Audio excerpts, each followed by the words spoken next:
Gujarat number 1 engineering university Sankalchand Patil university. చాలా crime rate ఎక్కువ sir అక్కడ MEP police station. CP sir మాకు మళ్ళీ యోగాన సరే నువ్వు అక్కడ కాదు మళ్ళీ ఇక్కడికి వచ్చాయని చెప్పేసి నాకు మళ్ళీ వితిన్ 6 monthsలో ఎంఈపీ తీసుకొచ్చారు సార్. ఎంఈపీ తీసుకొచ్చి నాకు ఎంఈపీ పోస్టింగ్ ఇచ్చారు. చాలా కరుడుగట్టు నేరాలు విపరీతం నేరాలు అయిపోయాయి సార్ అక్కడ. ఆ నేరాలు అయిపోతే అన్ని డిటెక్ట్ చేసి సురేష్ బాబు గారని మనకి డీసీపీ చేసి రిటైర్ అయ్యారు సార్. సార్ రిటైర్ అయ్యారు సార్. మాకు అప్పుడు ఏడీసీపీ గారుగా ఉండేవారు సార్. గోవిందరావు గారు అని ఎస్బీలో ఉన్నారు, ఇప్పుడు ఏసీపీ గారు. దామోదర్ సార్ అని డీసీపీగా ఉండేవారు సార్. వీళ్ళు ముగ్గురు కూడా మంచి సపోర్ట్ ఇవ్వడం జరిగింది సార్. ఎందుకంటే అది heavy police station sir. Support అంటే మనకి ఎంకరేజ్ చేసేవారు సార్. పట్టుకొని నువ్వు చేయగలవు అని చెప్పేసి. అక్కడ మీకు బాగా గుర్తుండిపోయిన కేసు చెప్పండి. దున్నా కృష్ణ అనే ఒక నేరస్తుని పట్టుకున్నాం సార్. ఇంచుమించుగా అక్కడ 2.5 kgs గోల్డ్ వరకు రికవర్ చేసాం. అలాగే సకల శ్రీని అని ఒక మంచి series of offences sir. Series of offence రోజు నేరాలు సార్, రోజు నేరాలు చేయడం వాళ్ళు. ప్రతిపాడు నుంచి ఒకడు వచ్చాడు, అప్పారావు అని ఒక అఫెండర్ని పట్టుకున్నాం సార్. దున్నా కృష్ణ అని చాలా ఫేమస్ అఫెండర్, మీకు కూడా పరిస్థితి చాలా ఫోటోలు గిటోలు ఉన్నాయి సార్ నా దగ్గర. మంచి చిన్నప్పటి నుంచి కూడా నేరస్తుడు. రాజమండ్రి త్రూఅవుట్ స్టేట్ అంతా కూడా తిరిగి నేరాలు చేసేవాడు సార్. అలాంటి అఫెండర్ని కూడా మనం పట్టుకొని రికవరీ చేయడం జరిగింది సార్. బాగా సక్సెస్. సార్ మీరు పట్టుకున్న నేరస్తులు అందరూ కూడా ఎందుకు నేరాలు చేస్తామంటే సినిమా స్టోరీలు చెప్తుంటాడు. ఇంట్లో కష్టాలు ఉన్నాయి, అమ్మకు బాగాలేదు, నాన్నకు బాగాలేదు, చెల్లికి దగ్గు, మా నాన్నకు అది స్టోరీ చెప్తారు సార్. అవన్నీ మీరు విని విని విని సగం జుత్తు కూడా వెనక్కి వెళ్ళిపోతుంది. అవును. అయితే నిజంగానే నేరాలు ఆర్థిక కష్టాలతో చేసే నేరస్తున్నప్పుడు చూసారా మీరు? ఉన్నారు సార్. అలాగే పేదరికం కూడా కొంతమంది నేరాలు చేయించారు. ఒక కేసు అని చెప్పగలరా? ఇక్కడ రియల్గా ఆ కష్టాల నుండి వాడు నేరం చేస్తున్నాడు సార్. అంటే 95%, 99% ఈ లావిష్ ఖర్చులకు అలవాటు పడి, చెడు వ్యసనాలకు అలవాటు పడి నేరాలు చేసేవాళ్ళు ఉన్నారు తప్పే ఇలాంటి మంచి పేదరికం కోసం ఎవరు కూడా నేరాలు చేసినైతే చూడలేదు. 1% ఎవరో ఉన్నారు సార్. ఇలా ఎవడో ఇలాగే నేరాలు చేసిన ఉన్నారు, పేరైతే గుర్తురావట్లేదు నాకు. వాళ్ళతో కూడా నేను మాట్లాడడం జరిగింది సార్. అలాగే నేను కూడా కొంతమంది నేరస్తులు మార్చడం కూడా జరిగింది. ఒక చిన్న విషయం చెప్తాను సార్, మీరు కొంచెం టైం తీసుకుంటుంది అది. చెప్పండి. ఇక్కడ రవికుమార్ అని మధురవాడలో ఒక టెంపుల్ అఫెండర్ ఉండేవాడు. టెంపుల్ హెచ్బీలు అవి చేస్తుంటారు రవికుమార్ అని. అతను నేరాలు చేసేవాడు సార్. నేరాలు చేస్తే నా దగ్గరికి వచ్చిన తర్వాత ఎందుకురా నేరాలు చేస్తున్నావు, నువ్వు మానేయొచ్చు కదా అని చెప్పేసి నేను చెప్పడం జరిగింది. ఎందుకు నేరాలు చేస్తున్నా, నాకు బతుకు లేదు సార్, నాకు ఏం లేదు సార్, నాకు పంచేయడానికి ఏం లేదు సార్, నాకు డబ్బులు లేవు. ఓ పని చేయి, నువ్వు ఒక 6,000 నువ్వు పెట్టుకో, ఒక 6,000 నేను ఇస్తాను, నువ్వు ఒక ఆటో కొనుక్కో. వాళ్ళ అమ్మగారిని పిలిచి ఒక ఆటో కొనిచ్చి మంచి నడవడం నేరాలు మానేశాడు సార్. స్టిల్ ఇప్పుడు కూడా నేరాలు చేయలేదు, చాలా బాగా చేశాడు. ఆఫ్టర్ 5 years ఒక ప్రింట్ టాలీ అయింది, ఫింగర్ ప్రింట్, ఇతను నేరం చేసినట్లుగా టాలీ అయితే భీమిలి పోలీసులు తీసుకెళ్ళిపోతున్నారు. మరి నేను మార్చాను కదా, నాకు ఫోన్ చేశాడు ఆ పర్సన్, నాకు ఫోన్ చేశాడు. సార్ నేను నేరాలు మానేశాను సార్, మీరు చెప్పినట్లుగా నన్ను చేసి సార్, మళ్ళీ పోలీసులు హెరాస్మెంట్ చేస్తున్నారు సార్. అది సరే సార్, భీమిలి పోలీసులో నేను మాట్లాడడం జరిగింది. సార్ అలా కాదు, ఇది ఫింగర్ ప్రింట్ టాలీ అయింది. అప్పుడు ఇతనికి ఫోన్ ఇమ్మని చెప్పాను. ఎరా మరి నీ ఫింగర్ ప్రింట్ టాలీ అయింది కదా, నువ్వు నేరాలు ఎందుకు చెప్పలేదు అప్పుడు అంటే, ఇతను దొరికినప్పుడు ఈ నేరం గురించి చెప్పలేదు. ఓహో. చెప్పడం వల్ల ఈ నేరం ఏదైతే నేరాలు మానేసిన తర్వాత ఫింగర్ ప్రింట్ టాలీ అయింది కానీ ఇది తీసుకెళ్ళి మళ్ళీ జైలు వెళ్ళిపోవాల్సి వచ్చింది. అంటే అప్పుడే చెప్పుంటే ఈ కేసు మళ్ళీ బాగా చక్కగా ఉన్నాడు కదా సార్. నేరాలు చేయకుండా ఒక ఆటో నడుపుకొని జీవిస్తున్నప్పుడు ఫింగర్ ప్రింట్ ఎప్పుడైతే టాలీ అయిందో మళ్ళీ ఈ కేసులో కూడా జైలుకి వెళ్ళొస్తుంది. అప్పుడు చెప్పేసి ఉంటే ఆ కేసుతో పాటు అప్పుడే అయిపోయింది, ఇదంతా ఆ కేసులతో పాటు అయిపోయింది. అతను మాత్రం ఇప్పుడు మాత్రం చక్కగా ఉంటున్నాడు సార్, బాగానే ఉంటున్నాడు నాకు తెలిసి. అంటే మారుతానన్న వ్యక్తి ఎంతవరకు ఎన్ని చేస్తాడో అన్ని కంప్లీట్ చెప్పారు మీకు. మారుతానన్నప్పుడు ఏదైతే మనం ఇంట్రాగేషన్ చేసామో ఆ టైంలో ఈ చేసిన నేరాలన్నీ అడ్మిట్ అయితే ఫ్యూచర్లో వీళ్ళకి ప్రాబ్లం ఉండదు సార్. లేకపోతే ఇలాగే ఏదో ఫింగర్ ప్రింట్ ట్రేస్ అవ్వడమో ఏదో జరుగుతుంది, అప్పుడు మళ్ళీ అగైన్ జైలుకి వెళ్ళాల్సిన పరిస్థితి వస్తుంది వాళ్ళకి. అచ్చా. ఆ విధంగా మనం అతన్ని మార్చడం కూడా జరిగింది సార్. అది సార్ చాలామంది నేరస్తులు చూస్తుంటారు, రకరకాల మాటలు చెప్తుంటారు. మీరు సోటుపురం గ్యాంగ్ని పట్టుకున్నారు, తెలకపాము గ్యాంగు, పార్దీ గ్యాంగు, ఇంకా చాలా గ్యాంగ్స్ ఉంటాయండి. మీకు ఈ గ్యాంగులన్నింటిలో కూడా బాగా మీకు వీళ్ళతో చేయడం, వీళ్ళతో మాట్లాడడం కష్టం రా, వీళ్ళు ఇంటరాగేట్ చేయడం కష్టం రా అనే గ్యాంగ్ అని ఉందా? తెలకపాములో గ్యాంగ్ ఉంది సార్. తెలగాపాముల గ్యాంగ్ ఏంటంటే సార్ అది యాక్చువల్గా బేసిక్గా అంటే వాళ్ళ గురించి నేను చెప్పాలి మీకు. ఇప్పుడు అఫెన్స్ అంటే తెలగపాము అనేది వాళ్ళ ఆరిజిన్ ఎక్కడండి అసలు? తెలగాపాములు అనేది అది ఒక క్యాస్ట్ సార్. అది ఎర్రగొల్లలు అంటారు, వాళ్ళనే మరాఠీ అంటారు, వాళ్ళనే గునుపోలు అంటారు, ఇలాగ పెద్దింటి గొల్లాస్ అంటారు. అంటే ఒక్క ఆ క్యాస్ట్ నేరస్తుల్ని ఇన్ని రకాలుగా పిలుస్తుంటారు సార్. ఒక్కొక్క ఏరియాలో ఒక్కొక్కలా పిలుస్తుంటారు అనమాట. వీళ్ళు ఎక్కడంటే జనరల్గా బేసిక్గా నర్సీపట్నం, గోకవరం, ఆకివీడు, మంగళగిరి, అస్కా, ఒరిస్సా, కొంతర ఒరిస్సా, జాజ్పూర్ దగ్గరలో ఉంది సార్. అలాగే బొంజానగర్ అని ఒరిస్సా, ఇలాంటి ప్లేసుల్లో ఆడ్రా వెస్ట్ బెంగాల్, అసన్సోల్ వెస్ట్ బెంగాల్, ఈ ఏరియాల్లో వీళ్ళు ఉంటారన్నమాట. వీళ్ళు ఎక్కడికైనా నేరం చేయాలి, ఒక డెకాయిటీ, వాళ్ళంతా డెకాయిటర్స్ సార్. వాళ్ళు ఎలాగంటే చాలా కరుడుగట్టిన నేరస్తులు అనమాట. వాళ్ళు రావడం ఒక గ్యాంగు, ఒక 5 నుంచి 10 మంది గ్యాంగ్ వచ్చేస్తారు. వచ్చి ఒక బౌల్డర్ పట్టుకుంటారు. మీరు చెప్పారు కదా అక్కడ, ఒక బౌల్డర్ పట్టుకొని at a time okay shot ఆ లీడర్ ఎవరైతే ఉన్నారో వాడు అటాక్ చేస్తారనమాట. అతను కొడితేనే ఆ డోర్ ఓపెన్ అవుతుంది, అందరు కొడితే రాదు డోర్. అతను కరెక్ట్గా ఎక్కడ కొట్టాలో అక్కడ కొడతాడు, టక్కున ఓపెన్ అయిపోతే ఇన్మేట్స్ ఎవరు ఉంటారో వాళ్ళు కొట్టేయడం, లేకపోతే పొడవడం, ఏదో మ్యాన్ హ్యాండిల్ చేస్తారు. చేసిన తర్వాత బంగారు ఇచ్చేస్తే పర్వాలేదు, వెళ్ళిపోయి అలా డెకాయిటీలు చేసుకుని వెళ్ళిపోతారు అనమాట. వీళ్ళంతా కూడా ఎంత చేసినా చెప్పరు. మేము పట్టుకోవడానికి అస్కా, బొంజనారు, వాళ్ళు కుక్కలు గిక్కలు అరుస్తుంటాయి కదా సార్. జనరల్గా మేము వెళ్తున్నప్పుడు గ్యాంగ్స్ పట్టుకోవడానికి వెళ్ళినప్పుడు మొత్తం ఒక కాలనీ అంతా వాళ్ళే ఉంటారన్నమాట. పోలీసులను అటాక్ చేస్తారు, కొడతారు, రాళ్ళు ఇచ్చి కొడతారు. మీరు కాకి సినిమా చూసారు కదా, సేమ్ స్టైల్లో మాకు చాలాసార్లు జరిగిందో చూసాం సార్. రాళ్ళు ఇచ్చి కొడతారు. మీకు అక్కడ జరిగాయి సార్. మేము కప్రాల తిప్ప బెటర్గా ఉంటుంది కదా సార్, దానికి తర్వాత చెప్తాను. ఇప్పుడు చెప్పండి. ఇది చెప్తాను సార్. ఈ గ్యాంగ్స్ని పట్టుకోవడానికి గ్రూప్స్ వెళ్ళాం మేము. అంటే 3 జిల్లా పోలీసులు కలిసి వెళ్ళాం సార్. అంటే not only Visakhapatnam city, Visakhapatnam rural district, east Godavari district, west Godavari district, Vizianagaram district, ఈ పోలీస్ అంతా కలిపి మేము ఆపరేట్ చేసాం.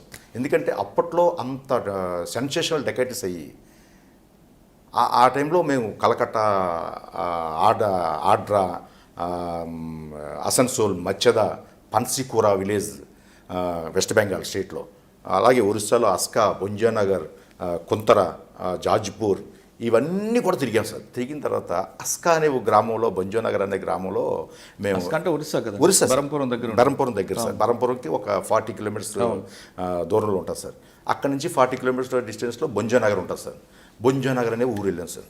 అక్కడ నాగెళ్ళ కాశీరావు, దాసు బల్లు, ఎలాంటి క్రిమినల్స్ అంటే చూడడానికి మనకే అదొకలా, వాళ్ళని చూస్తుంటే నాకు అలాగ అనిపిస్తుంది, భయంగా ఉంటుంది అనమాట. వాళ్ళు నేరం చేస్తే నార్మల్ పీపుల్ ఎలాగా జడిసిపోతారు సార్. అక్కడికి వెళ్తే అక్కడ మేము పట్టుకొని తీసుకొస్తుంటే రాళ్ళు ఇచ్చి కొట్టిన లోపల సార్ పాములు, వాళ్ళు పాములు పెంచుతారు సార్. ఆ పాములు కూడా మా మీద తీసేసిన రోజులు ఉన్నాయి. అయినా ఎక్కడ వదలకుండా తీసుకొచ్చి మనం అరెస్ట్ చేసి రికవరీ సుమారు ఒక 4.5 kgs గోల్డ్ రికవర్ చేసాం సార్. వాళ్ళందరూ గోల్డ్ ఎక్కడ ఇంట్లో పెట్టుకుంటారు, ఎక్కడైనా ఎవరికైనా కుదోకిస్తారు? వీళ్ళు ఏం చేస్తారంటే సార్, నేరం చేసిన వెంటనే ఏదో వాళ్ళు చెట్లు తోటలోనే ఎక్కడో చెట్టు కింద మొదలు కప్పెట్టేస్తారు సార్. వాళ్ళు తర్వాత పార్ట్ ఆఫ్ ది ప్రాపర్టీ అలా కొంత ఒక వాళ్ళకి సెపరేట్గా ఒక గోల్డ్ షాప్ వాళ్ళని పెట్టుకుంటారు. వాళ్ళకే అమ్ముతారు మేడం. వాళ్ళు ప్రొఫెషనల్ రిసీవర్స్ అనమాట. వీళ్ళ దగ్గర వాళ్ళే కొంటారు అక్కడ. అంటే మేము ఆడ్రా దగ్గర రికవర్ చేస్తాం సార్, వెస్ట్ బెంగాల్లో, భువనేశ్వర్లో రికవర్ చేసాం, కటక్లో రికవర్ చేసాం. అలాగా మన అసన్సోల్ అని ఒక ఊరు ఉంది వెస్ట్ బెంగాల్లో, అక్కడ కూడా రికవర్ చేయడం జరిగింది. మొత్తం అంతా వాళ్ళ దగ్గర. ఆ గ్యాంగ్ని పట్టుకోవడం బాగా కష్టమైందా మీకు? కష్టమైంది సార్. మాకు అటాక్ కూడా జరిగింది. అస్కాలో అయితే పోలీసుల్ని ఎత్తుకుని వెళ్ళిపోయారు అక్కడికి. మమ్మల్ని మా వాళ్ళు 2 హెడ్ కానిస్టేబుల్ని తీసుకొని గ్యాంగ్ తీసుకుపోయారు. వాళ్ళు నిద్రమని మా బస్సుల మీద రాళ్ళు అటాక్ చేయడం కూడా జరిగింది. మరి వాళ్ళిద్దరిని ఎలా కాపాడారు? వాళ్ళిద్దరిని కాపాడాం సార్. అక్కడ లోకల్లో మాకు ఎంఎస్ ప్రకాశ్రావు గారిని ఆ టైంలో 93లో ఈ సిఐ గారు ఉండేవారన్నమాట. అప్పుడు నేను కాల్ చేస్తానని చెప్పేసి ఫైట్ చేయడం జరిగింది సార్. అప్పుడు పెద్ద మనుషులందరూ వచ్చి అక్కడ లోకల్ పోలీస్ అంతా సపోర్ట్తో పెద్ద మనుషులతో మాట్లాడి వాళ్ళని తీసుకురావడం జరిగింది. మనకి అప్పుడు ఇబ్బంది లేకుండా జరిగింది సార్. మీకు వ్యక్తిగతంగా మీ మీద దాడి జరిగిన కేసులు ఉన్నాయా? అంటే తిప్పలాంటి గ్యాంగ్లు పట్టుకున్నప్పుడు జనరల్గా సార్ నా పర్సనల్గా అనేసరికి ఒకసారి ఎప్పుడో నేను కొంచెం గట్టిగా చేశాను సార్, అదే చెప్పే ఉంటారు మా ఆఫీసర్స్ కూడా. చేసి జరిగినప్పుడు ఇదే ట్రైడ్ ప్రతిసారి మనల్ని పట్టుకుంటాడు వీడు, ఎప్పుడు కూడా ఈడే మనల్ని పట్టుకుంటాడు, మనం నేరాలు చేయలేకపోతున్నాం అని చెప్పేసి జైల్లో మాట్లాడుకొని వాళ్ళ పిల్లల్ని కిడ్నాప్ చేద్దాం అని చెప్పేసి చెప్తుండగా ఒక ఉమెన్ కానిస్టేబుల్ ఎస్కాట్లో అనుకున్న మాటలు నాకు చెప్పిందనమాట.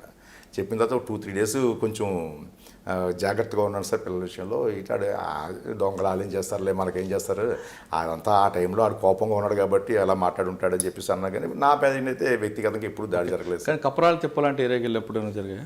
ఆ కప్రాలు తిప్ప మాకు రోడ్ బ్లాక్ చేయడం, మన మీద రాళ్ళు రోవడం అన్నీ కూడా జరిగాయి సార్. అప్పట్లో మీకు సార్ ఆనంద్ రెడ్డి సార్ ఉన్నారు కదా సార్, ఇప్పుడు ఎస్బీ ఏడీసీపీ గారు ఆనంద్ రెడ్డి సార్, నేను పివి నరసింహరావు సిఏ గారు, వీళ్ళంతా మేమంతా కూడా రామ్జీ నగర్ ఇవన్నీ కూడా తిరగడం జరిగింది సార్. తిరగడం జరిగింది. అప్పుడు మాకు రోడ్డు బ్లాక్ చేస్తే, ఆ రోడ్ బ్లాక్ చేసినప్పుడు మేము ఆనంద్ రెడ్డి సార్ అప్పుడు ఆండ్రాయిడ్ ఫోన్ ఉండేది అనమాట ఆ రోజుల్లో. ఎస్ఐ టాస్క్ ఫోర్స్ అప్పుడు ఆనంద్ రెడ్డి సార్, ఇప్పుడు ఎస్బీఏడీసీ చేస్తున్నారు కదా సార్. ఆ సార్ ఆండ్రాయిడ్ ఫోన్లో గూగుల్ చెక్ చేసుకుని మేము ఎటు వెళ్ళిపోయామో తెలియదు సార్. ఆ తిరుక్కొని ఎలాగ వెళ్ళి వాళ్ళు తప్పించుకొని రావడం జరిగింది. అటాక్ జరిగాయి సార్ చాలా. రామ్జీ నగర్లో రాళ్ళు ఇచ్చి కొట్టేస్తున్నా సార్. ఒకసారి రంగరాజు సిఏ గారు, రంగరాజు డిఎస్పీ గారు ఉన్నారు కదా సార్, మేము రామ్జీ నగర్ వెళ్ళినప్పుడు కూడా అలాగే అటాక్ జరిగింది సార్. జరిగింది కానీ తప్పించుకొని, అంటే ఆ ముద్దాయిలు పట్టుకున్న వెంటనే మేము అక్కడి నుంచి ఎస్కేప్ అవ్వడం జరిగింది అనమాట. అరెస్ట్ చేసి రిమాండ్ పంపించడం జరిగింది. చాలా చెడ్డీ బనియన్ గ్యాంగ్లో కూడా, చెడ్డీ గ్యాంగ్ని మనం పట్టుకునేటప్పుడు ఫస్ట్ టైం విశాఖపట్నంలో మనమే పట్టుకున్నాం సార్. గ్యాంగ్ చెడ్డీ గ్యాంగ్ అంటే వాళ్ళు చెడ్డీ ఎందుకు వేసుకుంటారండి అఫెన్స్ చేసినప్పుడు? సార్ అదే చెప్తాను మీకు. చెడ్డీ గ్యాంగ్ అని ఎప్పుడు ఐడెంటిఫై అయిందంటే సార్, సీసీ కెమెరాస్ వచ్చిన తర్వాత ఐడెంటిఫై అయింది సార్. అది ఓకే. వాళ్ళు నేరాలు చేసినప్పుడు చెడ్డీ ఎందుకు వేసుకుంటారు? ఇప్పుడు సోట్పూర్ గ్యాంగ్ ఉంది, అవును సార్. వాడు ఎఫెన్స్కి వెళ్ళే ముందు కోడ్ని కోసి ఆ కోడ్ ఎట్టి చనిపోయింది, అటువైపు వెళ్ళి ఒంటికి చిన్న స్టోరీ ఉంది చెప్పనా సార్ మీకు? ఆ స్టూవర్ట్పురం కోడ్ గురించి చిన్న స్టోరీ ఉంది చెప్పండి. నేను పట్టుకున్నాను కదా సార్ ముంగా సుధాకర్ని, పట్టుకోలేదు. ఆ తర్వాత అతను సరెండర్ అయిపోయాడు ఒంగోలులో. ఆ డాక్టర్ శివరామకృష్ణన్ కేసులో సరెండర్ అయిపోయాడు. ఒంగోలు సరెండర్ అయిపోతే మళ్ళీ మేము వెళ్ళి ఇంట్రాగేషన్ చేయడానికి వెళ్ళి ఒంగోలు వెళ్ళాం సార్. ఒంగోలు వెళ్ళిన తర్వాత ఆయన కస్టడీ తీసుకొని వచ్చాం. ప్రాపర్టీ రికవరీ కావాలి కదా సార్, మనం ఇంకా part of the property recovery ఉంది. ఆడికి హింస, మన నేరం చేసిన దగ్గర నుంచి ఆడికి నిద్ర సుఖాలు లేకుండా చేసాం. అది వాడికి తెలుసు, ఆ నేరస్తుడికి. మనకి నిద్ర లేదు, సుఖం లేదు, వాడికి నిద్ర సుఖం లేకుండా చేసాం. అతను ఏమన్నాడంటే అప్పుడు గుంటూరు క్లబ్లో తీసుకొచ్చాం, గుంటూరు పోలీస్ క్లబ్లో పెట్టి కూర్చొని మాట్లాడి ఇంట్రాగేషన్ చేస్తుంటే, సార్ మీ నేరం చేశాను నేను విశాఖపట్నంలో, చేసిన దగ్గర నుంచి మనశ్శాంతి లేదు, మాకు ఇంతవరకు ప్రశాంతంగా నిద్రపోయింది లేదు, తినడానికి లేదు, ఎక్కడికి వెళ్తే అక్కడ చండాడివారు మమ్మల్ని చేయడం జరిగింది మీరు. ఇక ముందు మాకు ఒక ఆచారం ఉంది సార్. ఏమంటే ఏంటి ఆచారం? మేము అమ్మవారికి పూజ చేసుకొని కోడిని కోస్తాం. కోడిని కోసిన తర్వాత ఆ ముక్కు ఎటు పెడితే అటు నేరానికి వెళ్తాం, మేము సక్సెస్ అవుతాం. మేము మీ విశాఖపట్నం వైపు ముఖం పెట్టినా సరే కానీ, ఆ ముక్కు పెట్టినా కానీ అది ఇటు తిప్పి ఇటు వెళ్ళిపోతాం తప్పితే విశాఖపట్నం నేరానికి రావు సార్, దయచేసి మమ్మల్ని నమ్మండి సార్ చెప్పేసి ఆ ముంగా సుధాకర్ అనే క్యాండిడేట్ ఆ వ్యక్తి నాకు చెప్పడం జరిగింది. ఓకే, అది ఆచారం అది సార్. ఓకే, ఒక్కొక్కరు ఒక స్టైల్ ఉంటుందండి. కోడి ముక్కు ఎటువైపు వెళ్తుందో అటువైపు వెళ్తారు, నూనె రాసుకుంటారు కొంతమంది, ముఖం గుర్తు పట్టకుండా కొంతమంది తయారవుతుంటారు. కానీ చెడ్డీ గ్యాంగ్ అనే వాళ్ళు చెడ్డీ ఎందుకు వేసుకొని వస్తారనేది అంటే సార్, అంటే నిక్కర్లు వేసుకుని ఎందుకు? అవును సార్. ఈ చెడ్డీ గ్యాంగ్ అనేది ఇప్పుడు కాదు సార్, అది నాకు తెలిసి 2011 నుంచి కూడా 2010 నుంచి ఈ ఏదైతే గుజరాత్ గ్యాంగ్ అనమాట, ఇది గుజరాత్ ఎంపీకి బార్డర్లో ఉన్న గ్యాంగ్స్ ఇవి. ఇది చెడ్డీ గ్యాంగ్ అని ఈ మధ్యన పిలువబడుతుంది. ఇది కానీ వీళ్ళు నేరాలు చేస్తుంది 2010 నుంచి కూడా నేరాలు చేస్తున్నారు. ఈ చెడ్డీ గ్యాంగ్ అనేది ఎప్పుడు ఐడెంటిఫై అయిందంటే, మనకి ఈ సీసీ కెమెరాస్ వచ్చిన దగ్గర నుంచి ఈ కెమెరాలో పడడం జరిగిందనమాట. ఈ ఇదేట్రా చెడ్డీ వేసుకొని బనిని వేసుకొని వస్తున్నారు, చెడ్డీ బనిన్ గ్యాంగ్ అని అప్పుడు పిలవడం జరుగుతుంది. నాకు తెలిసింది. వాళ్ళతో మీరు మాట్లాడారు ఎప్పుడైనా? ప్యాంట్లు వేసుకుంటారు సార్. వాళ్ళు ఎలా వస్తారంటే సార్, ఒక తుఫాన్ వెహికల్ ఉంటాయి కదా సార్, తుఫాన్ వెహికల్లో వస్తారు. వచ్చి చిన్నగా అమ్మవారు, ఇప్పుడు మనకి ఫేమస్ టెంపుల్ ఏముంది సార్ విశాఖపట్నం, సింహాచలం దేవస్థానం. సింహాచలం దేవస్థానంలో పేరు చెప్పి అక్కడ ప్రసాదం, ఆ ఫోటోలు గీటోలు కొనుక్కుంటారన్నమాట. పోలీసు ఎవరన్నా ఆపేసరికి డౌట్ వచ్చి ఆపితే వీళ్ళు ఏం చెప్తారంటే, మేము దేవస్థానంకి వచ్చామండి, టూరిజం అలా తిరుగుతున్నాం, తిరుపతి అన్నీ వెళ్ళాలని చెప్పేసి వచ్చాము మేము వెహికల్లో అంటారు. జనరల్గా చెక్ చేస్తే వాళ్ళ దగ్గర ప్రసాదాలు ఉంటాయి, ఫొటోస్ ఉంటాయి, అన్నీ ఉంటాయి వాళ్ళ దగ్గర. కానీ నైట్ టైం ఏంటంటే హైవే బేస్ చేసుకొని హైవే దగ్గరలో ఏదైతే అపార్ట్మెంట్స్ ఎలోన్ హౌసెస్ ఉంటాయో వాళ్ళని సెలెక్ట్ చేసుకుంటారు సార్, పగలు రెక్కి చేస్తారు, చేసి సెలెక్ట్ చేసుకొని దూరంగా వాళ్ళ ఫోన్లు కూడా వాళ్ళు వాడరు. చెడ్డీ ఈ ఈ బనీని ఎందుకు పెట్టుకున్నారంటే దానికి ఒక టవల్ కూడా కడతారు, మీరు చూడండి, అబ్జర్వ్ చేయండి. దానికి బట్టలన్నీ తీసి ఒక అవుట్స్కట్స్లోకి వెళ్ళిపోయి ఆ అపార్ట్మెంట్ దగ్గరలో డ్రెస్ చేంజ్ చేస్తారు. డ్రెస్ చేంజ్ చేసి డ్రెస్ పట్టుకుంటాడు ఒకడు, ఒక 5-6 కలిపి అటాక్ చేస్తారు. ఒక అపార్ట్మెంట్కు 4-5 ఇల్లు టక్క టక్క టక్క బ్రేక్ చేస్తారు. ఈ చెడ్డీ వేసుకొని బనీని వేసుకుంటారు కదా సార్, ఈ టవల్ కట్టుకుంటారు. ఆ టవల్ కట్టుకునే దాంట్లో రాళ్ళు పెట్టుకుంటారు వాళ్ళు. రాళ్ళు పెట్టుకొని ఎవరైనా ఈ ఇన్మేట్స్ లేచినా లేకపోతే పోలీసులు ఎవరన్నా చూసి వెంబడించినా ఈ రాళ్ళతో కొడతారన్నమాట. మనకి వాళ్ళు ఎస్కేప్ అవ్వడానికి ఈ రాళ్ళతో కొట్టి వాళ్ళు ఎస్కేప్ అవుతారన్నమాట. ఆ విధంగా ఈ చెడ్డీ వేసుకొని బనీని వేసుకొని ఐడెంటిఫై అవ్వకుండా ఈ తలపాకు అది చుట్టుకుంటారు కదా సార్, టవల్ కట్టుకుంటారు. కట్టుకొని ఈ చెడ్డీ ఇది మాత్రం టవల్లో మాత్రం రాళ్ళు పెట్టుకొని వస్తారన్నమాట, రాళ్ళతో కొట్టడానికి మాత్రం. ఆ విధంగా ఆ నేరాలు చేస్తారన్నమాట. వాళ్ళతో నేను మాట్లాడాను సార్, మేము పట్టుకోవడం కూడా జరిగింది, మనమే పట్టుకున్నప్పుడు చెడ్డీ గ్యాంగ్. దాదాపు 40 సంవత్సరాల్లో చాలా గ్యాంగ్స్ పట్టుకున్నారు, వాళ్ళతో మాట్లాడుతుంటారు, ఇంటరాగేషన్ ఇదంతా నడుస్తుంటుంది. మనకు ఒక సామెత ఉంటుంది, 6 నెలలు వీరితో తిరిగితే వారు వీరవుతారనేది. ఆ విధంగా ఎవరైనా నేరస్తులు మిమ్మల్ని వాళ్ళ బ్యాక్లో తిప్పుకోవాలని ఎవరైనా ట్రై చేశారా? అటువంటి అవకాశం అయితే లేదు సార్, అలాంటి అవకాశం లేదు. ఎప్పుడు కూడా గుడ్ ఫెయిత్తో పనిచేయాలనే ఉద్దేశంతో మనం ప్రజలకు ఉపయోగపడాలి, మనకి పోలీస్ వ్యవస్థకి పేరు రావాలి అన్న ఉద్దేశంతో ఏది కూడా ఆఫీసర్ నాలెడ్జ్ లేకుండా, ఆఫీసర్కి తెలియకుండా ఏ పని చేయడం కానీ జరగలేదు సార్ ఇంతవరకు. ప్రతి ఇష్యూ కూడా ఈ ఇన్ఫర్మేషన్ వచ్చింది, ఈ పలానా గోల్డ్ ఒక దగ్గర ప్లెడ్జ్ పెట్టున్నాడు ఒక నేరస్తుడు, సార్ ఇలాగ వచ్చింది ఇన్ఫర్మేషను, ఇలా వెళ్తున్నాను నేను, మీరు పర్మిషన్ ఇస్తే నేను పట్టుకుంటానని చెప్పేసి ఆఫీసర్ దృష్టిలో పెట్టి వెళ్ళడమే కానీ సార్ వితౌట్ ఆఫీసర్ నాలెడ్జ్ నేను ఎప్పుడు కూడా ఏ పని కూడా చేయలేదు సార్. అందుకనేమో 39 సంవత్సరాల క్రైమ్లో ఉన్నానేమో అనిపిస్తుంది ఒక్కోసారి. ఓకే, కానీ కొంతమంది నేరస్తులు కానీ కొంతమంది ఇన్ఫార్మేట్స్ కానీ పక్కదో పట్టాలని కూడా కొన్నిసార్లు చేస్తుంటారు, మిమ్మల్ని మిస్గైడ్ చేయాలని. ఆ విధంగా ఎవరైనా ఎదురుపడ్డారా? ఉంటుంది సార్, ఎక్కువ గ్యాంగ్స్లో ఎక్కువ ఉంటుంది సార్. ఈ తెలగాపాములో గ్యాంగ్స్ ఉన్నాయి కదా సార్, ఈ గ్యాంగ్స్ స్టూవర్ట్పురం గ్యాంగ్స్లో ఎక్కువ ట్రాప్ చేస్తారు. ఎవరైతే వీక్ పర్సన్ ఉంటారో పోలీసులో వాళ్ళకి ఈ అమ్మాయి రూపాల్లో కానీ నేను విన్నాను కానీ నేను పర్టికులర్ చూడలేదు, ఈ ట్రాప్ చేయడం జరుగుతుంది, డబ్బులు ఇచ్చి తిప్పుకోవడానికి అట్లాంటివి జరుగుతుంటాయి, కానీ నేనైతే చూడలేదు.